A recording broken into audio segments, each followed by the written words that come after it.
My name is Stephanie, and this is my daughter, Maddie, and we live in Ohio. On January 20th, Maddie received her second dose of the Pfizer COVID vaccine as a participant in the clinical trial for 12 to 15-year-olds. All three of our kids volunteered and were excited to participate in the trial as a way to help us all return to normal life. My husband works in the medical field, and I have a degree in electrical engineering. We are pro-vaccine and pro-science, which is why we agreed to let Maddie and her two older brothers volunteer for the trial. Before Maddie got her final dose of the vaccine, she was a healthy 12-year-old who got straight A's and had lots of friends. She had a life. She was energetic. She was not like this. Although she does still have lots of friends. Upon receiving the second shot, Maddie immediately felt pain at the injection site.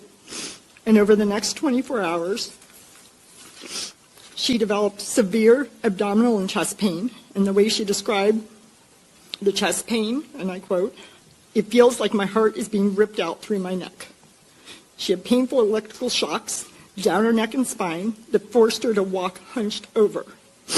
She had extreme pain in her fingers and toes. It actually made them turn white, and they were cold whenever you touched them. She had edema.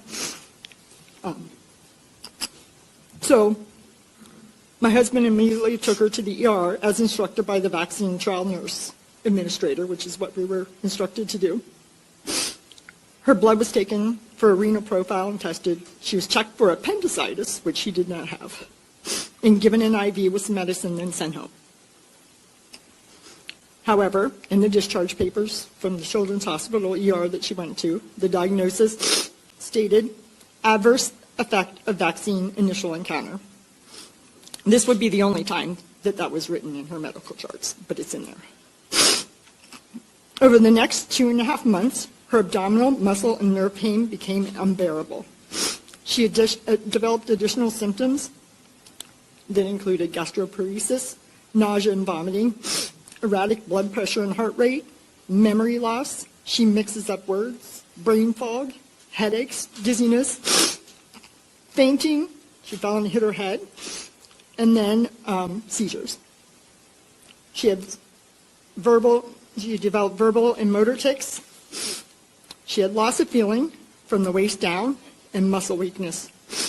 Drastic changes in her vision, urinary retention and loss of bladder control, severely irregular and heavy menstrual cycles, and eventually she had to have an NG tube put in to get nutrition. All of these symptoms are still here today. Some days are worse than others.